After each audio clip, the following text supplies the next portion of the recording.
श्रीमद्भागवत सुधा सागर चतुष्कंद 26वां अध्याय। भक्तगणों, आज श्रीमद्भागवत सुधा सागर में राजा पुरंजन का शिकार खेलने वन में जाना और रानी का कुपित होना, यह कथा आप लोगों को सुनाऊंगा। आप उसको ध्यानपूर्वक सुने और इस चैनल को लाइक सब्सक्राइब जरूर करें। कथा सुनिए। श्री नारद जी कहते हैं, राजन, एक दिन राजा पुरंजन अपना विशाल धनुष, सोने का कवच और अक्ष तरकश धारण कर अपने 11वें सेनापति के साथ 5 घोड़ों के शीघ्रगामी रथ में बैठकर पंचप्रस्थ नाम के वन में गया। उस रथ में 2 ईसा दंड, बम्ब 2 पहिए, 1 धुरी, 3 ध्वजदंड, 5 डोरियां, 1 लगाम, 1 सारथी, 1 बैठने का स्थान, 2 जुए, 5 आयुध और 7 आवरण थे। वह 5 प्रकार के चालों से चलता था तथा उसका साज बाज सब सुनहरा था। यदि भी राजा के लिए अपनी प्रिया को क्षण भर भी छोड़ना कठिन था, किंतु उस दिन उससे शिकार का ऐसा शौक लगा कि उसकी भी परवाह न कर वो बड़े गर्व से धनुष बाण चढ़ाकर आखिर करने लगा। इस समय आसुरी वृत्ति बढ़ जाने से उसका चित्त बड़ा कठोर और दया शून्य हो गया था। इसे उसने अपने तीखे बाणों से बहुत से निर्दोष जंगली जानवरों का वध कर डाला। जिसकी मांस में अत्यधिक आसक्ति हो, वह राजा केवल शास्त्र प्रदर्शित कर्म के लिए वन में जाकर आवश्यकता अनुसार अनिश्चित पशुओं का वध करे, व्यर्थ पशु हिंसा न करे। शास्त्र इस प्रकार उच्छल प्रवृत्ति को नियंत्रित करता है। राजन, जो विद्वान इस प्रकार शास्त्र नियत कर्मों का आचरण करता है, वह उस कर्मानुष्ठान से प्राप्त हुए ज्ञान के कारणभूत कर्मों से लिप्त नहीं होता। नहीं तो मनमाना कर्म करने से मनुष्य अभिमान के वशीभूत होकर कर्म में बच जाता है और गुण प्रभारू संसार चक्र में पड़कर विवेक बुद्धि के नष्ट हो जाने से अधम योनि में जन्म लेता है। पुरंजन के तरह तरह के पंख वाले बाणों से छिन्न भिन्न होकर अनेकों जीव बड़े कष्ट के साथ प्राण त्यागने लगे। उसका वह निर्दयतापूर्ण जीव सहार देकर सभी दयालु पुरुष बहुत दुखी हुए। वे इससे सह न सके।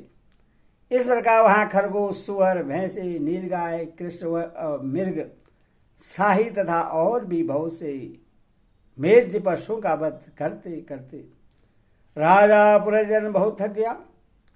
तब वह भूख प्यास से अत्यंत शिथिल हो वन से लौटकर राजमहल में आया। वहां उसने यथा योग्य रीति से स्नान और भोजन से निवृत्त हो कुछ विश्राम करके थकान दूर की। फिर गंध, चंदन और माला आदि से सुसज्जित हो सब अंगों में सुंदर सुंदर आभूषण पहने। तब उसे अपनी प्रिया की याद आई। वह भोजनादि से त्रिवत हृदय में आनंदित, मद से उन्मत्त और काम से व्यथित होकर अपनी सुंदरी भार्या को ढूंढने लगा, किंतु उसे वह कहीं भी दिखाई न दी। प्राचीन बही तब उन्हें चित्त में कुछ उदास होकर अंतपुर की स्त्री से पूछा, सुंदरियो, अपनी स्वामिनी के सहित तुम सब पहले की ही तरह कुशल से हो ना?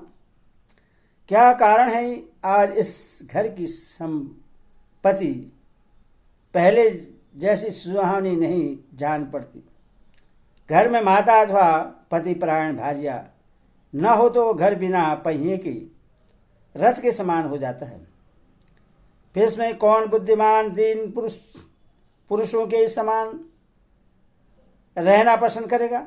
अथवा बताओ, वह सुंदरी कहाँ है जो दुख समुद्र में डूबने पर मेरी विवेक बुद्धि को पद पद पर जागृत करके मुझे उस संकट से उबार लेती है? स्त्री ने कहा, नरनाथ, मालूम नहीं आज आपकी पिया ने क्या ठानी है। सरजमन देखिए, वो बिना बिछोने के पृथ्वी पर ही पड़ी हुई है। श्री नारद जी कहते हैं, राजन, उस स्त्री के संग से राजा पुरजन का विवेक नष्ट हो चुका था, इसलिए अपनी रानी को पृथ्वी पर अस्त व्यस्त अवस्था में पड़ी देखकर वह अत्यंत व्याकुल हो गया। उसने दुखी हृदय से उसे मधुर वचन द्वारा बहुत कुछ समझाया, किंतु उससे अपनी प्रेयसी के अंदर अपने प्रति प्रेम कोप का कोई चिन्ह नहीं दिखाई दिया।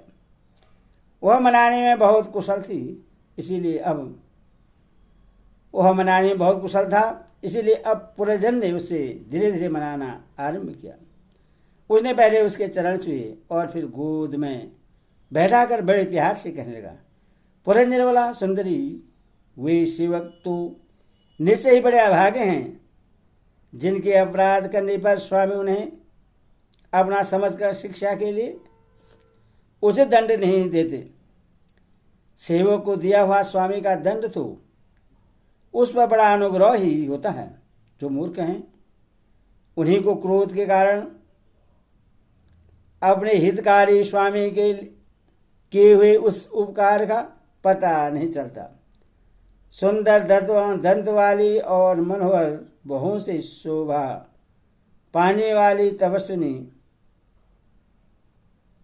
अब वह क्रोध दूर करो और एक बार मुझे अपना समझकर परम भार तथा लज्जा से झुका हुआ एवं मधुर मुस्कानमयी चितवन से शोभित अपना मनोहर मुखड़ा दिखलाओ। अहो, भरमर पंक्ति की समान नीली अलकावली उन्नत नासिका और सुमधुर वाणी के कारण तुम्हारा वह मुखारविंद कैसा मनमोहक जान पड़ता है। वीर पत्नी, यदि किसी दूसरे ने तुम्हारा कोई अपराध किया हो तो उससे बताओ। यदि वह अपराधी ब्राह्मण कुल का नहीं है तो मैं उससे अभी दंड देता हूं। मुझे तो भगवान के भक्तों को छोड़कर त्रिलोकी में अथवा उसके बाहर ऐसा कोई नहीं दिखाई देता जो तुम्हारा अपराध करके निर्भय और आनंदपूर्वक रह सके।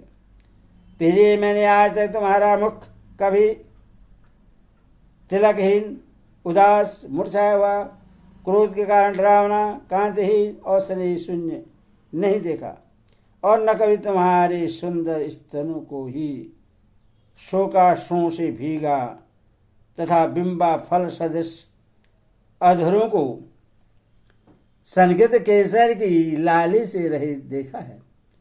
मैं व्यसनवश तुमसे बिना पूछे शिकार खेलने चला गया, इसीलिए अवश्य अपराधी हूं। फिर भी अपना समझकर तुम मुझ पर प्रश्न हो जाओ। कामदेव के विषम बाणु से अधीर होकर जो सर्वदा अपने अधीन रहता है, उस अपने प्रिय पति को उचित कार्य के लिए भला कौन कामनी स्वीकार नहीं करती। हरि ओम तत्सत।